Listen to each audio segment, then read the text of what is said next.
Zilina is actually a city full of surprises.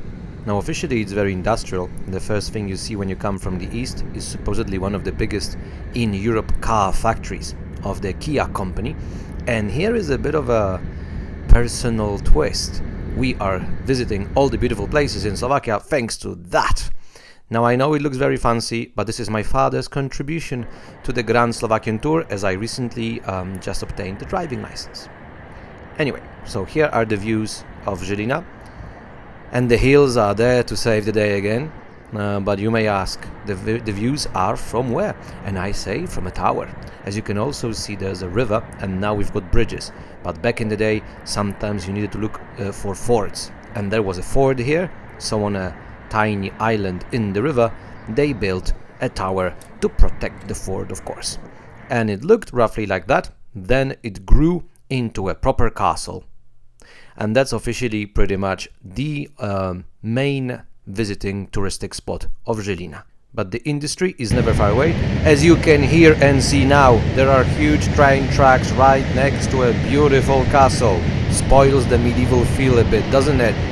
Well, actually, it is not medieval today, and what you see is Renaissance. But you know what? How about we leave history and architecture be, and let's have a legend. It is 16th century, and the owner of the castle has one child only, a daughter named Catherine, young and beautiful, so they were protecting her from the outside world, but she managed to meet a young knight called Francis, and they did fall in love. So in the end, the mother actually grew into it, but then the father, when he heard of it, he got mad, as in the meantime he promised the Catherine's hand to an owner of a different castle. So he said, absolutely no way, and Catherine for a long time was crying and trying to convince him. In the end, the lovers saw there's no way out of it, so they decided to spend one last night together. Francis managed to get to her chambers, but Daddy was waiting. Francis did escape, but the father decided to punish the daughter cruelly. She got walled in her own chamber until she forgets about Francis. But Francis, hearing of it, got together a band of knights, and under cover of darkness they managed to actually take the castle, and he freed her from the prison. But in the meantime, the guy from the other castle came, and hearing of it all, he challenged Francis to a duel. And during the duel, he killed him, piercing his heart with his sword. So poor Catherine had to marry the killer of her love. Sorry, no happy ending to the legend. How about we go back to history perhaps? As you can see, in the meantime we enter the castle, and there are a number of interesting things here. For example, here's a little Renaissance toilet. Yep, your butt should be here. There's also a fireplace with a date and a kind of a cute quote. But this is the most important bit. The hand of the sword is jus gladi, symbol of the right of sword. There are 5 executioner swords here. Not 1, not 2, 5 of them. It is absolutely unbelievable. How do I know they are executioner swords? Quick lesson about executioner swords. If you see something like that, this is roughly a meter. Could be a bit longer actually. But the important bit, here, it's cut. It's pretty much like a square. You are looking at an executioner's sword. Why so many swords there, you may ask? Well, for example, Janosik was born only 30 kilometers east of Zilina, so the executioners there had plenty of work, I imagine. But that's not the highlight of the museum. Our favorite story became the story of wirecraft. Now, in order to tell you about the beginning, here you have ruins of ironworks from northern Slovakia, right next to Poland actually. But the story for, let's say, modern industry in our part of Europe begins in a region called Silesia. And northwestern Slovakia is not far away. There are many people who are very poor, so they would go, beginning of the 18th century already, to Silesia to work in very simple things around the industry. And they also started, for example, trading with whatever was left. For example, there was plenty of wire. So they started trading with it, but some of them, more creative ones, they started thinking that you can actually do something with it as well. So they started, well, the wirecraft itself. Going back home from Silesia, on the way, they would, for example, mend people's brass pots, or from wire, they would create nets for pots made of clay or pottery, generally speaking. And then they started making more. They started making little cages, mouse traps, all the different types of tools and utensils that you may use in the kitchen or in the field around the house. And it wasn't simply useful. With time, it also started becoming pretty. So it wasn't only craft, it was becoming also art, you may say. So by the 19th century, half of northern Slovakia lived off the wirecraft, which, by the way, was an easy life. Groups of men with boys that needed to train when there was nothing to do in the fields. They would leave their homes cluttered with kilos of junk, really. They would go into different villages shouting, mending pots and wirecraft. They would, of course, earn very little. They would eat whatever they can and sleep wherever they can. Very often they were actually treated by both locals and authorities as vagabonds. But on the other hand, they did leave their homes. And when they come back, they were becoming internet for their villages. They were telling the others how life is in other places, how you can live your life. Some of them coming back to the same spots year after year, they would actually settle in those spots. They would open workshops and factories. And when I say they go far away, they would reach places like Siberia, Americas, Africa, and they would truly become businessmen, tycoons, you may say. Also, they kept on inventing new ways to deal with wire, so they were very often not only businessmen, some of them were becoming actual true artists. Have a look at the birdcage here, have a look at the chandelier. This is actual art, you may say. And some of them were known as kings of the craft and the art at the same time. Let me introduce one such gentleman, Józef Holanik Bakil. Now, his story actually begins in Warsaw. In 1890, he opened a workshop. Actually, up to 30 people worked with him. And originally, bird cages or toys. But at a certain point, he decided to do something crazy. He combined wirecraft with jewelry. So not only that he invents special ways to deal with wire, but he kind of invented a way to combine wire with silver or other materials. And he kept it secret, but it was such a big deal that he started winning gold, silver, and bronze medals in many international competitions. The secret was passed on to his son and then to the other generations. So supposedly now it's the third or fourth generation of the Bakils still working in the wirecraft.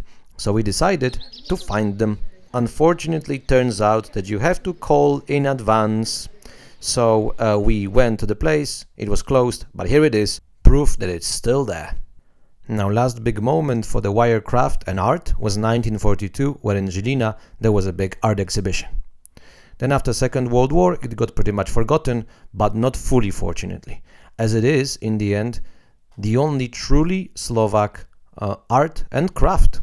And mind you, northern Slovakia in its time was known as Drotaria, from the Slovak word drotari for wire craftsmen, and we thought immediately of the Game of Thrones. Daenerys on her dragon came to Drotaria. Anyway, as you can see, the dragon was there as well.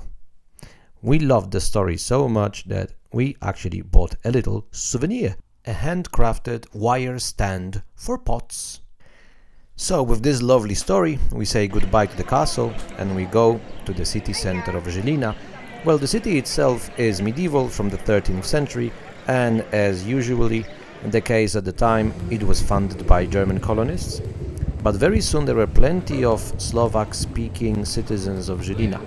So already, first part of the 14th century, an original German foundation document was translated into Slovak as well. So this is the first official document written in Slovak, beginning of the 14th century. Congratulations!